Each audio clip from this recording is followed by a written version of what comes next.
Salut les filles, j'espère que vous allez bien. Bienvenue sur ma chaîne. On se retrouve aujourd'hui pour une nouvelle vidéo dans laquelle on va parler de l'importance d'être organisé au quotidien afin d'éviter les situations d'urgence. Nous sommes encore en période de rentrée. Ça a déjà commencé pour certains d'entre vous. Pour d'autres, ça arrive. Eh bien, c'est le moment de vous partager des tips qui vont vous permettre de vous améliorer au quotidien dans votre organisation. Dans la vie, tout se prépare. Comme on prépare ses vacances pour qu'elles se passent correctement, eh bien, on doit aussi préparer son quotidien, son avenir, ses démarches et ses projets. Cette capacité à anticiper, faut savoir que c'est un réel atout. Mais malheureusement, c'est pas inné pour tout le monde. Chez beaucoup de femmes noires, eh bien, le réflexe de la prévoyance fait souvent défaut. C'est pas une question d'intelligence ou de valeur, mais plutôt c'est dû à notre environnement, notre éducation et la manière dont on nous a conditionnés.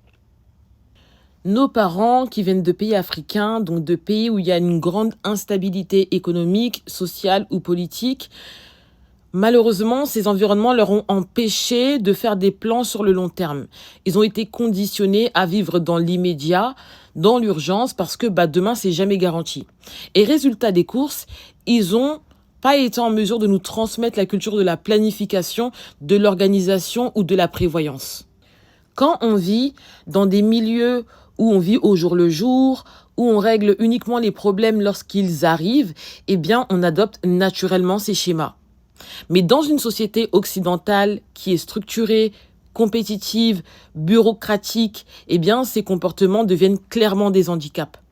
Et le manque de prévoyance, ça va générer chez nous du stress permanent, des retards dans les démarches, des problèmes évitables, des pertes d'opportunités, l'instabilité financière et la dépendance aux autres. Chaque situation non anticipée devient une urgence à gérer dans la panique. Et c'est pour ça qu'il est important dès à présent de développer une nouvelle hygiène de vie pour anticiper et mieux s'organiser. Et pour ça, on va commencer par les finances. Apprenez à gérer vos finances avec intelligence. Payez vos dettes. Si vous devez de l'argent à un tiers, que ce soit une personne physique ou une personne morale, payez vos dettes. Qui paye ses dettes s'enrichit. Avant même de planifier n'importe quel projet, le remboursement doit être votre priorité. Il faut aussi apprendre à éviter les dettes inutiles. Et par dettes inutiles, je parle par exemple des paiements en plusieurs fois, que ce soit pour passer des commandes de vêtements, des loisirs, des billets d'avion. Si vous en avez, vous les réglez rapidement. Mais je vous déconseille vraiment les paiements en plusieurs fois. Comprenez que si vous êtes amené à payer une chose en plusieurs fois, ça signifie qu'à la base, vous n'avez pas les moyens. Épargnez aussi régulièrement. Je considère qu'il faut au moins épargner un quart de son salaire par mois. Un exemple. Si vous avez un salaire à hauteur de 2 000 € par mois, vous devez être en mesure de mettre de côté 500 € chaque mois. Pour certaines, je sais que ça peut être un peu plus compliqué, surtout si vous vivez seul et que vous payez des factures. Mais je vous conseille tout de même de mettre de l'argent par mois. Même 100 €, c'est pas négligeable. C'est déjà une sécurité. Faites des budgets. Toutes vos dépenses, vous devez les lister, même les catégoriser. Loyer, courses, loisirs, produits d'hygiène, beauté, ça concerne vos dépenses mensuelles. Et surtout, allouer les montants précis. Ça va vous permettre en fait de mieux savoir ce que ça coûte d'être vous. Et prévoyez aussi les dépenses annuelles, à savoir le paiement des impôts, les rentrées scolaires, fêtes. Ne soyez pas surpris par ce qui revient chaque année. En ce qui concerne vos carrières professionnelles, vous devez absolument les planifier. Renseignez-vous sur votre secteur d'activité. Vous devez vous renseigner sur l'évolution de votre secteur afin d'anticiper tous les changements qui peuvent s'opérer et perturber votre carrière. N'oubliez pas que l'intelligence artificielle est déjà là et donc que beaucoup de métiers vont disparaître ou que vous serez remplacé par des robots, des machines. Vous devez vous poser plusieurs questions. Est-ce que mon secteur d'activité est porteur? Y a-t-il des risques d'automatisation, de déclin? Et une fois que vous avez toutes ces informations-là, vous devez aussi pousser vers davantage de formation. Formez-vous régulièrement. Ne restez pas sur des diplômes qui sont parfois trop anciens pour certaines femmes. Et là, je m'adresse particulièrement aux femmes qui me suivent et qui ont un certain âge. Reprenez des formations si nécessaire pour être à jour, pour combler des lacunes, voire même gagner d'autres compétences qui vous permettront d'évoluer au sein de votre entreprise.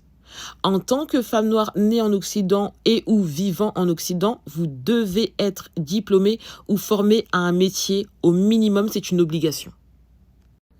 Il est important aussi de préparer certains changements à l'avance.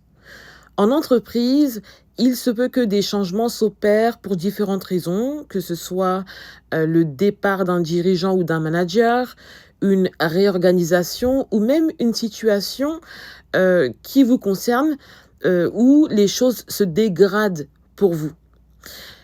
Ne soyez pas frappé par de tels changements sans être préparé afin de mieux vous protéger. Vous devez anticiper en entamant des procédures nécessaires et aussi être en mesure de mieux vous adapter, ne pas être trop perturbé. Ne subissez pas des licenciements ou des réorganisations. Anticipez. Maîtrisez l'administration. Vous avez peur de la paperasse? Ça peut se comprendre. Je sais que beaucoup de femmes partagent cette phobie administrative. Mais attention, plus vous repoussez, plus ça s'accumule. C'est donc simple. Déjà, vos courriers, vous les ouvrez tous. N'essayez pas de fuir la boîte aux lettres. Affrontez cette réalité. Pour beaucoup de femmes, ça peut être un moment de stress énorme, de panique. Il est préférable d'affronter afin de mieux gérer et éviter les situations de catastrophe. Assurez-vous que sur le plan de vos papiers d'identité, que tout est à jour. N'attendez pas la dernière minute pour refaire votre pièce d'identité, votre passeport ou votre carte vitale. Au moins 6 mois avant la date d'expiration, prenez rendez-vous avec la mairie pour refaire vos pièces d'identité. Vos documents, vous les classez dans des dossiers, que ce soit de manière physique ou numérique. Lorsque l'on va vous demander des justificatifs importants, vous n'aurez pas de temps à perdre à aller faire la queue à des guichets pour obtenir ces documents ou même à solliciter un proche pour vous dépanner, comme ont fait vos parents lorsque vous étiez plus jeune. Ça vous a énervé, n'est-ce pas? Donc, ne faites pas la même chose. Et si vous êtes en difficulté, que vous avez des dettes, des réclamations, n'ayez pas honte. Ça peut arriver à tout le monde. Contactez les services concernés, demandez des échéanciers. L'inaction aggrave toujours les problèmes. Gérer son temps efficacement. Ouh là là là là. Alors là, je sais que c'est pas évident, surtout dépendamment de nos métiers, de nos responsabilités. Parfois, c'est difficile de respecter vraiment à 100% son agenda. Mais on peut quand même tenter de respecter même 30, 40, voire 50% et se donner comme ça des objectifs où tous les mois, on va tenter de faire plus d'efforts. Et pour ça, on peut utiliser un agenda, que ce soit un agenda papier ou numérique. On écrit nos tâches les plus importantes à faire et on tente de respecter au maximum. C'est possible aussi de prendre de l'avance quotidiennement en préparant nos repas la veille ou les week-ends pour la semaine, par exemple. Nos vêtements la veille, préparer nos sacs pour aller en cours, au sport, au travail. Les femmes même qui ont des enfants, surtout pour vous, ça va vous éviter la pagaille dès le matin. Prévoir ses vacances, ses loisirs, ses activités tôt, ça peut permettre d'éviter à devoir payer des projets plus chers, donc de faire des économies. Et aussi optimiser sa semaine en bloquant des moments pour des tâches administratives, des rendez-vous ou même du repos. Être adulte, c'est s'assumer. Assumer, ça ne veut pas dire être parfait, c'est prendre ses responsabilités, faire de son mieux avec ce que l'on a et surtout agir plutôt que de réagir. Oui, certaines d'entre nous partent avec moins d'avantages. C'est justement l'organisation qui devient notre meilleure arme parce que ça permet d'équilibrer la balance. Donc les filles, dans une société occidentale structurée, la société dans laquelle on vit, eh bien, on constate que ceux qui réussissent, ce sont ceux qui sont en capacité d'anticiper. Ce n'est pas une question de chance, ce n'est pas une question de méthode. L'improvisation, clairement, c'est pour les artistes. Et vos vies ne sont pas des spectacles. Donc, clairement, les filles, il est important de faire des efforts afin d'essayer d'être organisées et d'anticiper certaines situations. Ne copions pas les comportements de nos parents. On a vu comment parfois ça les a mis dans des pétrins et parfois ils nous ont sollicité, nous, leurs enfants, pour justement les aider à ne pas sombrer. Donc voilà ce que j'avais à dire pour cette vidéo les filles. J'espère qu'elle vous aura plu. Mettez les likes, partagez. Celles qui sont nouvelles, welcome. Abonnez-vous et activez la cloche pour les notifications.